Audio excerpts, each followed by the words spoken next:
Alors bienvenue dans cette nouvelle vidéo. Donc là aujourd'hui on va plutôt parler du gloubi-boulga européen, hein. Donc l'Union européenne de Bruxelles, qui est maintenant, on peut commencer à se poser des questions. Donc en fait mon autre thème, ce sera plus que l'autre titre, hein, c'est plus c'est gros, plus c'est monstrueux. Donc on va peut-être commencer comme ça. Donc en fait, à l'échelle d'une petite commune, s'il y a un problème, c'est un problème humain, hein. Je veux dire, on va pouvoir discuter avec des humains. Voilà. Quand c'est la région, ça devient très compliqué. Quand c'est l'État, ça devient très compliqué. Quand c'est l'Europe, c'est du compliqué. On est juste des numéros, voire rien, voire une crotte de chien.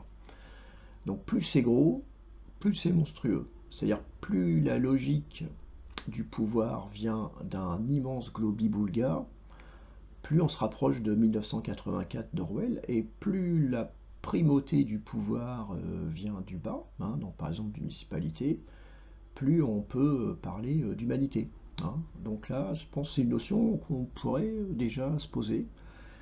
La coopération entre les villes, entre les pays, entre les humains, entre les peuples, oui, mais la primauté du pouvoir global, je pense que ça, c'est peut-être un gros frein à la démocratie, hein. Là, le mot démocratie va être prononcé, mais la réalité, elle n'est pas là. Donc maintenant, revenons au globi-boulga européen. Donc, quels sont les faits? Bon, on peut commencer par l'historique. Pourquoi a été créée l'Europe? Donc, ils nous ont mis un beau discours, hein. Je crois que ça date de Mitterrand, où vraiment, ça commence sec, mais ça a commencé longtemps avant. Alors, honteusement, je n'ai pas trop pris les dates, mais on peut rigoler un peu. Donc, le premier président de la Commission européenne. Alors, je vous laisse réfléchir un petit peu. Le premier président de la Commission européenne, je vous le donne en mille, hein. Le premier président de la Commission européenne, c'est le juriste d'Hitler. Voilà, quand même, on peut se poser des questions. Pourquoi? Hein, le juriste d'Hitler, c'est pas un juriste de l'Allemagne nazie, non, c'est celui qui a rendu légal ce qu'a fait Hitler. Voilà pourquoi. Bon, c'est bizarre quand même. Donc, c'est quand même très bizarre. Donc, je vous donnerai tout ça, les faits, les dates, tout ça, je vous les donnerai à la fin de la vidéo. Et donc, tout simplement, pour remettre des normes partout, pour couler tout ce qui est petit, hein. C'est-à-dire, en fait, on veut tout niveler pour les multinationales. Je pense que c'est ça, l'Europe actuellement. Avec des dérives autoritaires très importantes, surtout de nos jours, hein. Par exemple, ils déclenchent la guerre, on ne sait pas pourquoi, on n'est pas loin de la Troisième Guerre mondiale, alors que c'est très discutable, hein, de ce qui se passe. Ils contrôlent la monnaie, c'est-à-dire que les États, enfin il n'y a plus de démocratie, parce que la monnaie c'est un outil extrêmement important. Il faut quand même savoir par exemple que quand on emprunte maintenant, hein, ça date des années 75 à peu près, avant on empruntait au peuple, pas au peuple, aux Français, hein, et donc on leur redonnait cet argent avec un petit plus, parce que l'État donnait ça, et ils redépensaient en France, donc ça restait dans le circuit. Alors que maintenant on emprunte aux banques du Nord, on leur donne un plus, conclusion, la dette elle vient de là. Ça s'appelle une escroquerie. En fait, on paye des intérêts de la dette, on a certainement payé plusieurs fois la dette. Et ça, c'est avec la complicité de nos politiques, bien sûr, hein.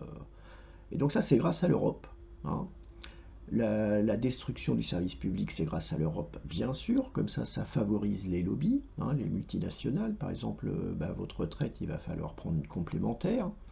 Votre assurance santé, c'est pareil. Comme je ne trouvais pas de médecin, il va falloir sortir ailleurs que dans la Sécu. On pourrait multiplier l'exemple par 3000, hein, c'est pas un problème. Si on regarde comment fonctionne l'Union européenne, donc en fait il y a des élections bidons, hein, et en fait c'est la Commission qui va décider. Alors ils ont mis un relent de démocratie, donc par exemple s'il y a je ne sais combien de millions de personnes qui signent, ils sont obligés de considérer pour faire un éventuel référendum. Donc ils le considèrent, puisque c'est déjà arrivé, hein. Je crois qu'Antidote avait réussi son coup, et ils l'ont considéré, ils ont regardé, et puis ils sont passés. Voilà, c'est ça un peu la démocratie en Europe.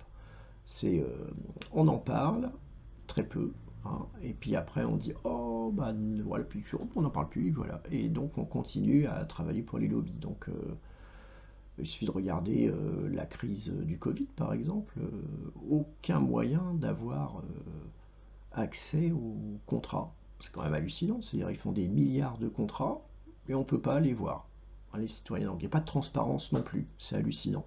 Les commissions ne sont pas tenues, en tout cas dans les faits, hein, parce que dans les textes aussi.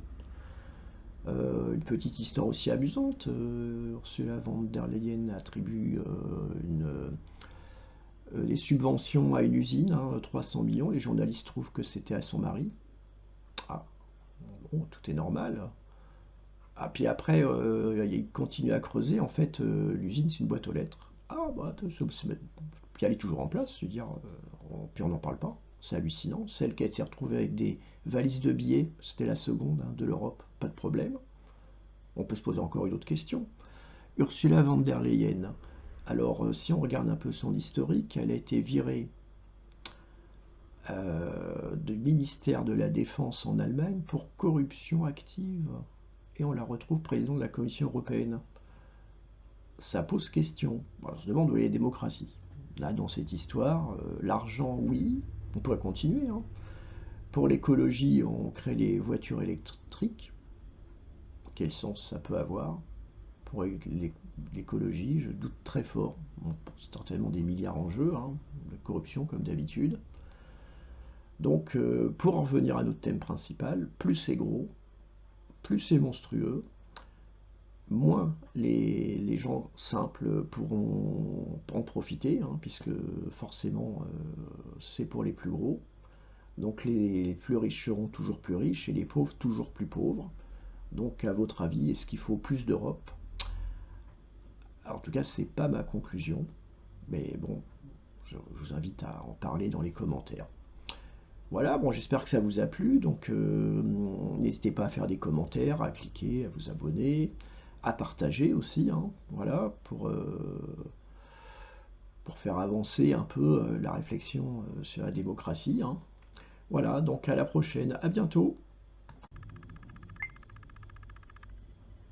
Alors, je vais promis quelques sources, hein, quand même, puisque ce que je dis, c'est pas toujours sourcé. Donc, il faut que je regarde sur mes fiches. Walter Hallstein, de 58 à 67, devient président de la Commission européenne. Ça choque De Gaulle, hein, qui décide la politique de la chaise vide. Alors, je ne sais pas clairement pourquoi, mais je vous l'ai dit déjà dans la vidéo, hein. Et donc il est très sceptique, hein, sur l'Union européenne. Il pense que c'est plutôt un truc américain pour niveler les États européens, pour les multinationales, et a priori, eh ben, c'est ce à quoi ça ressemble, hein. Donc la désindustrialisation de la France, c'est pas par hasard. Voilà, voilà. Et ben donc à la prochaine.